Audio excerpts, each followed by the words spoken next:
Ayub 1 ayat yang ke-21. Kalau sudah, kita akan baca bersama-sama. Ayub pasal 1 ayat yang ke-21. Baik, kita akan baca bersama-sama. Untuk menghormati firman Tuhan, mari kita bangkit berdiri. Kita baca bersama. 1, 2, 3. Katanya, dengan telanjang aku keluar dari kandungan ibuku, dengan telanjang juga aku akan kembali ke dalamnya. Tuhan yang memberi, Tuhan yang mengambil, terpujilah nama Tuhan. Amin. Silakan duduk Bapak Ibu. Tema kita pada hari ini adalah ujian iman. Ujian iman. Bapak Ibu yang terkasih dalam nama Tuhan, ada istilah yang mengatakan bahwa hari esok adalah misteri. Hari esok dikatakan menjadi sebuah misteri karena tidak ada orang yang mengetahui akan apa yang terjadi hari esok. Orang yang hari ini kaya, besok bisa jadi miskin. Orang yang hari ini sehat, besok bisa mati. Orang yang hari ini bahagia, besok bisa tidak bahagia. Orang yang hari ini baik-baik saja, besok bisa tidak baik-baik saja. Itulah yang sedang dialami oleh Ayub. Yang mana Ayub ini adalah seorang yang kaya, tiba-tiba Tuhan izinkan dia mengalami yang namanya kemiskinan. Ayub yang sebelumnya sehat-sehat saja, tiba-tiba Tuhan izinkan dia mengalami yang namanya kena sakit penyakit. Ayub yang dulu rumah tangganya sangat bahagia, tiba-tiba kebahagiaan itu hilang. Itulah yang dinamakan dengan ujian iman. Bapak, Ibu, dan saudaraku yang terkasih dalam nama Tuhan Yesus, ada kalanya Tuhan itu mengizinkan kita mengalami hal-hal yang tidak pernah kita pikirkan. Kita mengalami berbagai macam kesulitan, masalah, persoalan, bahkan sakit penyakit. Tapi Tuhan memberikan itu sebagai ujian iman bagi kita. Lalu apa yang dinamakan dengan ujian iman?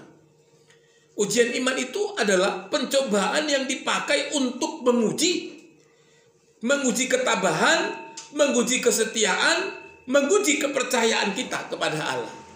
Jadi ujian iman itu adalah pencobaan yang dipakai untuk menguji ketabahan kita, menguji kesetiaan kita, menguji rasa percaya kita kepada Allah. Ayub adalah orang yang sangat baik hati, sangat saleh, sangat taat beribadah. Tapi Tuhan izinkan dia mengalami ujian iman yang tidak semua orang mampu untuk menjalaninya. Tapi tahukah Bapak, Ibu, dan Saudara bahwa tiap-tiap kita orang percaya, kita ini pasti dan akan pasti kita akan mengalami yang namanya ujian iman. Apalagi di tengah-tengah situasi, kondisi yang tidak kondusif hari-hari terakhir ini. Semua orang bisa khawatir Bapak Ibu. Semua orang bisa khawatir tentang hari esok.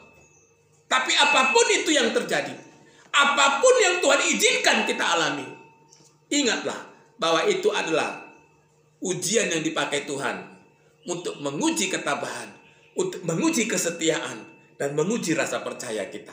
Amin Bapak Ibu. Hari ini kita akan melihat dua bagian penting yang berkenaan dengan ujian iman.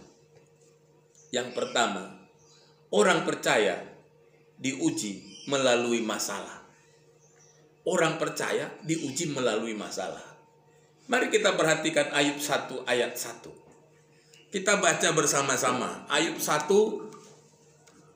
ayat 1 kita baca bersama-sama. 1, 2, 3. Ada seorang laki-laki dari tanah Uz bernama Ayub. Orang itu saleh dan jujur. Ia takut akan Allah dan menjauhi kejahatan. Kalau kita melihat ayat ini dikatakan bahwa Ayub ini adalah orang yang saleh, jujur, takut akan Allah, dan menjauhi kejahatan. Bisa dikatakan bahwa Ayub ini adalah tipe anak Tuhan yang benar-benar hidup menurut apa yang Tuhan mau. Dia berada hidup dalam kesalehan, orangnya jujur, takut akan Allah, dan menjauhi kejahatan. Kalau kita perhatikan Bapak Ibu, ini adalah tipe orang percaya yang sangat-sangat dikehendaki oleh Tuhan. Tetapi walaupun Ayub ini adalah orang yang saleh, takut Tuhan, cinta Tuhan, dan selalu melakukan apa yang baik di mata Tuhan, tetapi Tuhan izinkan Ayub mengalami masalah persoalan yang semua orang tidak bisa menanggung. Tiba-tiba anaknya meninggal. Anaknya laki-laki dan perempuan meninggal. Tiba-tiba harta bendanya itu dirampas orang. Tiba-tiba harta bendanya itu dirampok. Keluarganya berantakan. Dan Ayub itu kena sakit penyakit. Penyakit bara. Itu bisul-bisul. Itu bagaimana mungkin orang yang kaya raya tiba-tiba itu kena penyakit yang dianggap memalukan. Kena bisul. Di sekujur tubuhnya itu tumbuh bisul. Itu orang pikir pasti ini orang kaya yang kikir, tidak menjaga kesehatan. Atau orang akan berpikir dia adalah orang kaya yang maunya hidup sendiri dan tidak memikirkan hari esok. Tetapi Tuhan memang mengizinkan Ayub mengalami hal ini karena Tuhan Allah mau melihat apakah memang Ayub itu benar-benar percaya kepada Allah. Apakah Ayub ini adalah benar-benar menjadi pengikut Yesus atau pengikut Allah? Apakah Ayub ini benar-benar mempercayai Allah bukan karena dia sedang berada di dalam hidup yang enak? Jadi pada saat Ayub belum dicobai, Ayub sedang berada di posisi kehidupan yang dikatakan kehidupan yang nyaman. Keluarga bahagia, hidup dalam Tuhan, anak-anaknya lengkap, laki-laki dan perempuan. Kemudian dia juga berada di dalam harta yang begitu banyak. Harusnya orang beranggapan, seharusnya orang berpikir, kalau kita sudah menjadi orang yang percaya Tuhan, kalau kita menjadi orang yang senantiasa menjadi orang yang hidup jujur, takut akan Allah, menjadi orang yang hidup saleh, harusnya tidak mengalami ujian iman. Karena banyak orang yang mengatakan bahwa kalau kita hidup di dalam Tuhan, kalau kita percaya di dalam Tuhan, kalau kita percaya dan yakin akan Tuhan, orang selalu berkata bahwa kita jauh dari masalah. Tetapi Ayub justru sebaliknya. Di tengah-tengah dia sedang hidup dalam kesalehan, takut akan Tuhan, justru Tuhan izinkan Ayub ini mengalami masalah persoalan. Jadi tidak semuanya benar Bapak Ibu kalau orang katakan di dalam Tuhan itu tidak ada masalah. Saya mau bilang kepada Bapak Ibu bahwa kalau Anda ikut Tuhan, maka Anda akan tambah banyak masalah. Amin Bapak Ibu. Tambah banyak masalah. Tetapi sekalipun kita dipercayakan banyak masalah, kita percaya bahwa Tuhan hanya sedang menguji kita. Kita percaya bahwa Tuhan ini sedang menguji iman kita. Dan kita tahu bahwa Allah tahu batas kemampuan kita di dalam menanggung sebuah masalah. Ujian iman itu bisa aja melalui sakit penyakit. Seperti yang dialami oleh Ayub. Ujian itu bisa saja masalah. Masalah di keluarga, masalah di lingkungan, masalah dengan saudara, dan lain sebagainya. Ujian itu bisa datang berupa apa saja. Dan setiap orang mempunyai ujian yang berbeda. Setiap orang ujiannya berbeda, tidak sama. Masing-masing kita akan menghadapi ujian yang berbeda. Tetapi apapun menu ujian itu, apapun bentuk ujian yang diberikan Tuhan kepada kita, intinya adalah bagaimana Allah itu sedang menguji keimanan kita. Intinya adalah Allah sedang menguji bagaimana rasa percaya kita. Intinya adalah Allah sedang menguji apakah kita ini akan tetap setia kepada Tuhan atau tidak. Tuhan sedang membuktikan apakah kita mengikut Tuhan karena Tuhan sedang mempercayakan berkat kepada kita. Tuhan sedang menguji apakah kita akan tetap berkata saya percaya, apakah kita akan berkata puji Tuhan ketika kita berada dalam keterpurukan. Ada banyak orang yang ketika diberkati begitu bersemangat memuji Tuhan. Haleluya, haleluya, haleluya. Tapi begitu ada masalah, haleluya, haleluya, haleluya. Lupa Tuhan, lupa Tuhan, lupa Tuhan. Bapak, Ibu, dan Saudara yang terkasih dalam nama Tuhan Yesus. Tetapi Ayub membuktikan bahwa kesetiaannya kepada Tuhan itu tidak dibatasi oleh materi dan kelimpahan. Ayub membuktikan bahwa dia bisa setia mengikut Tuhan walaupun dia tidak mengalami masa-masa menyenangkan. Apa yang Tuhan percayakan kepada dia, Tuhan ambil. Itulah sebabnya dalam ayat 21 dia berkata, dengan telanjang aku keluar dari kandungan ibuku, dengan telanjang juga aku akan kembali ke dalamnya. Tuhan yang memberi, Tuhan yang mengambil, terpujilah nama Tuhan. Luar biasa Bapak Ibu. Masih bisa berkata, terpujilah nama Tuhan. Ketika anaknya meninggal, ketika anak-anaknya sedang mengadakan satu acara gitu ya, dengan teman-temannya di rumah. Tiba-tiba ada kejadian, anaknya meninggal semua. Kambing dombanya itu dirampok orang. Lalu tiba-tiba dia pun dijauhi teman-teman. Dan kemudian dia mengalami sakit penyakit. Tapi dia masih berkata, terpujilah nama Tuhan. Dapatkah kita berkata seperti yang Ayub lakukan? Ketika Tuhan percayakan masalah kepada kita, kita berkata, terpujilah nama Tuhan. Bisakah kita berkata seperti itu Bapak Ibu? Atau kita akan berkata, saya tidak mau lagi ikut Tuhan, saya tidak mau lagi datang ke gereja, saya tidak lagi mau berdoa, karena percuma saya menjadi orang percaya kepada Tuhan kalau Tuhan memberikan saya pencobaan. Lebih bahagia saya tidak ikut Tuhan, karena ikut Tuhan tidak ada masalah.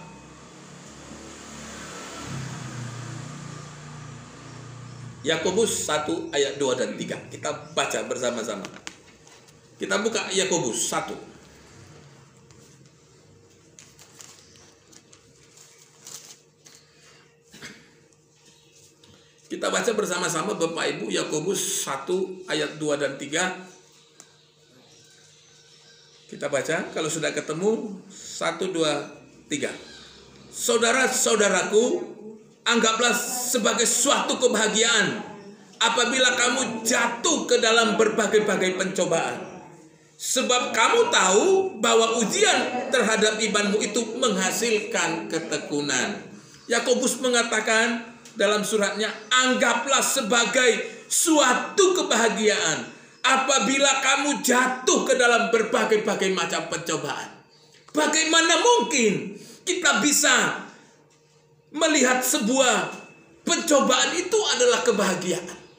Bagaimana mungkin kita bisa bersuka cita? Bagaimana mungkin kita bisa berbahagia ketika kita mengalami masalah, persoalan, duka cita, sakit, penyakit?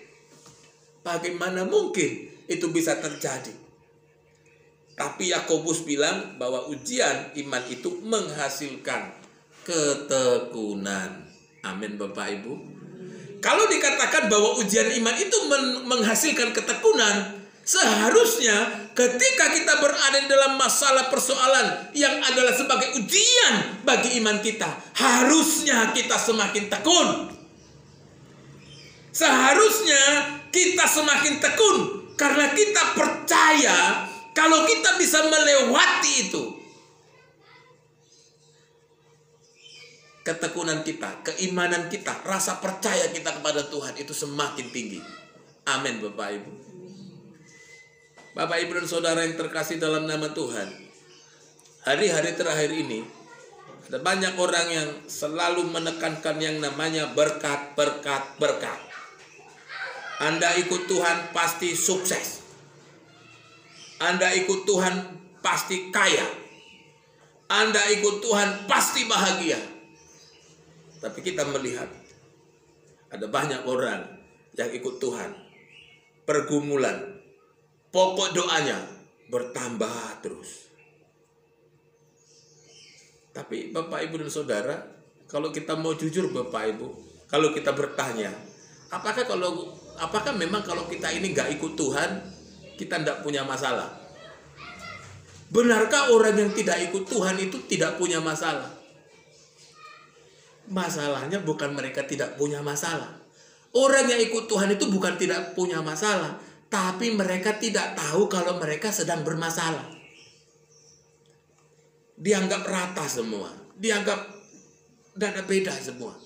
Tetapi orang yang percaya kepada Tuhan melihat bahwa ujian itu, bahwa masalah, persoalan, sakit, penyakit itu, apapun bentuknya, itu adalah ujian iman yang akan mendatangkan ketekunan bagi kita. Karena itu semakin Anda banyak masalah, semakin kita banyak persoalan, semakin banyak penyakit kita, semakin banyak air mata kita untuk sebuah kesedihan, harusnya kita semakin banyak berdoa, semakin tekun berdoa. Amin Bapak Ibu. Berarti kita boleh berbahagia kalau Tuhan percayakan sebuah ujian iman kepada kita. Kita boleh berbahagia seperti kata Yakobus, karena itu akan mendatangkan ketekunan. Mungkin selama ini kita belum benar-benar tekun. Mungkin selama ini kita doanya masih bolong-bolong. Mungkin mau makan saja kita lupa berdoa. Mungkin selama ini kita nggak pernah bersyukur. Tuhan taruh satu ujian bagi kita. Tuhan kasih satu ujian bagi kita. Itu karena Tuhan peduli kepada kita. Itu karena Tuhan mau kita lebih tekun, supaya kita lebih banyak berkomunikasi dengan Tuhan, supaya kita lebih banyak berdoa kepada Tuhan, supaya kita lebih banyak lagi memuji memuliakan Tuhan. Karena itu bersukacitalah seperti yang dikatakan oleh Yakobus. Berbahagialah kalau kita dikasih pencobaan, karena itu akan membuat kita semakin sering memanggil nama Tuhan. Tuhan, lihat saya. Tuhan, dengarkan doaku. Tuhan, lindungi kami. Dan Tuhan, perkataan memanggil Tuhan yang lain, menyebut Tuhan yang lain, supaya kita lebih tekun dalam beribadah kepada Tuhan. Amin. Itu yang pertama. Yang kedua, ujian iman itu harus dihadapi, bukan untuk dihindari. Ujian iman itu harus dihadapi, bukan untuk dihindari. Bapak Ibu dan Saudaraku yang terkasih dalam nama Tuhan Yesus, pada saat Ayub menghadapi ujian yang Tuhan izinkan terjadi kepada dia, Ayub sadar bahwa ujian ini harus dijalani. Sekalipun ujian itu terasa berat sekali kepada Ayub, menjadi sangat berat. Karena apa? Karena istrinya sendiri yang selama ini hidup bersama-sama dengan Ayub, justru di dalam Ayub 2 ayat yang ke-9, istrinya menyuruh Ayub untuk mengutuki Allah. Itu istrinya Ayub itu malah bilang kepada Ayub, kutukilah Allah. Mari kita lihat Ayub 2 ayat 9. Kita baca bersama-sama. 1, 2, 3. Maka berkatalah istrinya kepadanya, masih bertekunkah engkau dalam kesalehanmu? Kutukilah Allahmu dan matilah dia. Waduh, ini istri yang bagaimana ini? Ini kayaknya istri Ayub ini bukan istri yang setia dalam keadaan susah, setia dalam keadaan senang. Biasanya begitu Bapak Ibu ya. Itu memang biasa. Kalau banyak uang, istri atau pasangan itu tambah sayang. Tapi kalau uang sudah tidak ada, biasanya ada banyak pasangan yang yang ditinggalkan, ditelantarkan. Tapi istri Ayub lupa kali waktu dia mau menikah, dia lupa komitmen pernikahannya kali ya. Apakah engkau akan setia dalam keadaan sehat, dalam keadaan sakit, susah, senang? Harusnya kan seperti itu. Tapi justru istri Ayub mengatakan, kutukilah Allahmu dan matilah dia. Artinya bahwa istri Ayub melihat bahwa kesalehan Ayub selama ini tidak mendatangkan manfaat. Karena justru karena kesalehannya itulah Ayub dapat masalah. Maka istri yang mengatakan, kutuki Allah itu, matilah. Wah, ini istrinya betul-betul memang kecewa dengan Ayub. Kecewa karena tiba-tiba dari orang kaya, tiba-tiba jadi orang susah. Kecewa yang dulunya bahagia, tiba-tiba tidak punya apa-apa lagi. Kecewa karena dulu punya anak yang cantik, ganteng, tapi sudah tidak ada lagi. Kecewa. Ketika kita diperhadapkan pada posisi seperti Ayub, apa yang harus kita lakukan?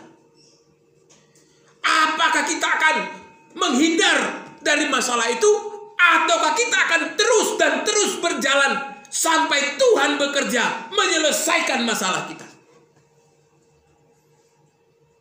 Ada orang yang karena sakitnya tidak sembuh-sembuh, akhirnya itu gantung diri. Ada orang karena sakit penyakitnya tidak sembuh-sembuh lalu minum racun, mati. Karena apa? Karena tidak lagi sanggup menjalani ujian yang Tuhan percayakan. Bapak, Ibu, dan saudara yang terkasih dalam nama Tuhan Yesus, seringkali ujian iman itu mendatangkan kekecewaan, frustasi, seperti yang dialami oleh istrinya Ayub. Ada perasaan kecewa yang begitu mendalam dalam istri Ayub. Karena apa? Karena dia sudah terbiasa hidup dengan hidup yang enak, hidup yang melimpah. Tetapi hidup itu seperti roda yang berputar, Bapak Ibu. Itu kata orang. Tapi saya nggak percaya sih. Tapi kata orang, hidup itu seperti roda yang berputar. Kadang kita di atas, kadang kita di bawah. Kalau pas di bawah kena lumpur-lumpur lagi, Bapak Ibu. Kalau jalannya aspal semua sih enak. Ini udah rodanya berputar, tiba-tiba dapat comberan, Bapak Ibu. Kita di bawah. Tapi saya nggak setuju dengan hidup itu seperti roda yang berputar. Saya lebih setuju dikatakan bahwa hidup itu adalah dinamis, seperti garis lurus. Suatu saat ketika kita berjalan, Bapak Ibu, kita akan jatuh. Grafiknya turun. Tapi juga harus naik lagi, jalan lagi. Jadi kalau hidup itu ibarat garis lurus yang walaupun terkadang jatuh, tapi kita harus bangkit, harus jalan lagi. Walaupun jatuh suatu saat harus jalan lagi sampai Tuhan panggil kita. Jadi kalau hidup itu seperti garis lurus yang terus lurus jalan, lurus walaupun turun tetap lurus, kita akan menjalaninya dengan semangat. Karena kita percaya ketika kita berjalan bersama-sama dengan Allah, sekalipun mengalami masalah persoalan, sekalipun berbagai macam-macam pencobaan, sekalipun berbagai macam sakit penyakit, kita percaya kita bisa lewati itu. Kita percaya kita bisa menjalani itu. Amin, Bapak Ibu. Bapak Ibu dan saudaraku yang terkasih dalam nama Tuhan Yesus, hidup Ayub terasa menjadi sangat berat ketika teman-temannya yang selama ini bersama-sama dengan dia pun itu menyalahkan Ayub. Orang yang selama ini berteman akrab dengan Ayub itu justru mereka menyalahkan Ayub. Berbagai macam tudingan saudara teman-temannya itu ucapkan kepada Ayub. Berbagai macam-macam perkataan-perkataan yang justru tidak menguatkan iman, tetapi justru semakin memponis Ayub, diponis. Ini kamu seperti ini karena dosamu. Ini kamu mengalami seperti ini karena engkau hidup tidak benar. Ini kamu mengalami seperti ini karena kesalehanmu adalah kesalehan yang palsu. Buktinya engkau mengalami berbagai macam masalah persoalan. Secara manusia Ayub kecewa. Istri tidak mendukung. Secara manusia Ayub kecewa. Saudara-saudaranya, teman-temannya pun mengucilkan dia, menjauhi dia.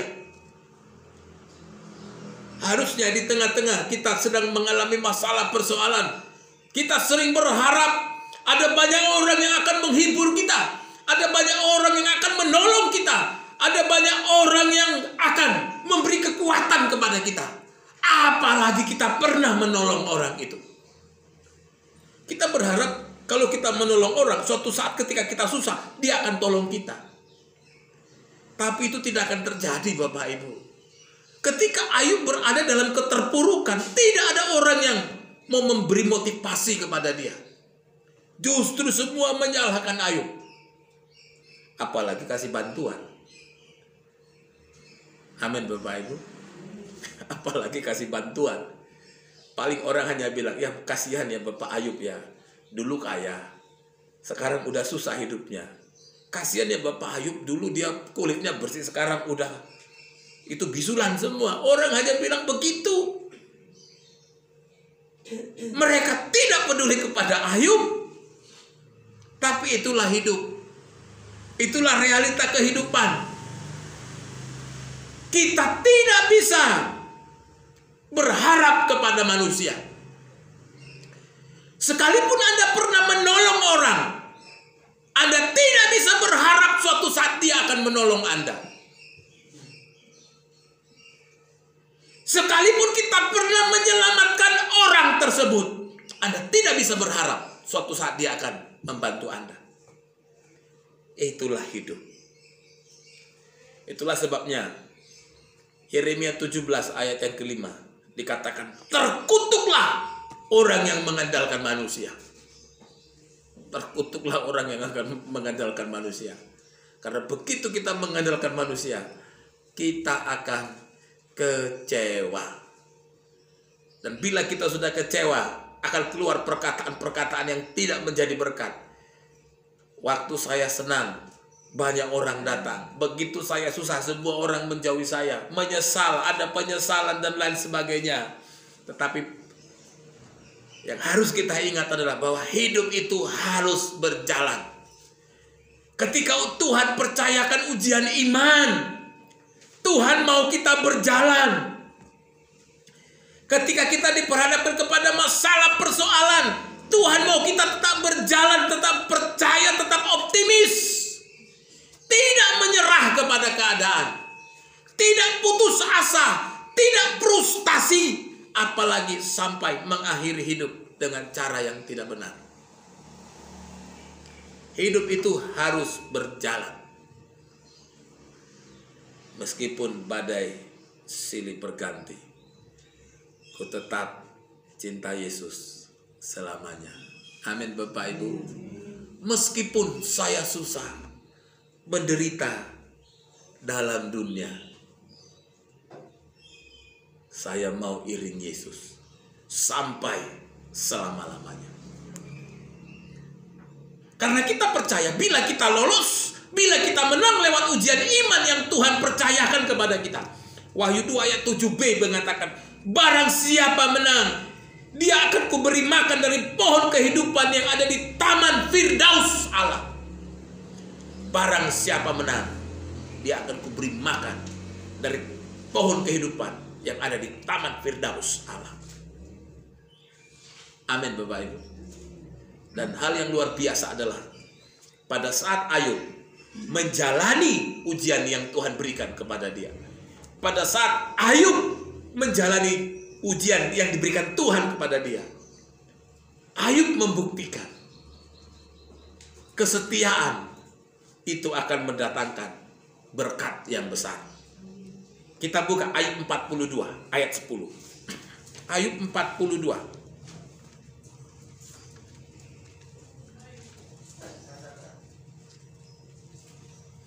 Ayub 42 ayat yang ke-10 dan 11. Kita baca bersama-sama sebagai pembuktian kesetiaan, sebagai upah dari orang yang setia, sebagai upah bagi orang yang menang dalam melalui pencobaan. Kita baca bersama-sama Ayub 42 ayat 10 dan 11. 1, 2, 3. Lalu Tuhan memulihkan keadaan Ayub setelah ia meminta doa untuk sahabat-sahabatnya. Dan Tuhan memberikan kepada Ayub 2 kali lipat dari segala kepunyaannya dahulu. Kemudian datanglah kepadanya semua saudaranya laki-laki dan perempuan, dan semua kenalannya yang lama, dan makan bersama-sama dengan dia di rumahnya. Mereka mengatakan turut berduka cita dan menghibur dia oleh karena segala malapetaka yang ditimpakan Tuhan kepadanya. Dan mereka masing-masing memberi dia uang 1 kesita dan sebuah cincin emas. Ayat yang ke-13, satu lagi Bapak Ibu. 1, 2, 3. Ia juga mendapat 7 orang anak laki-laki dan 3 orang anak perempuan. Ayat 14.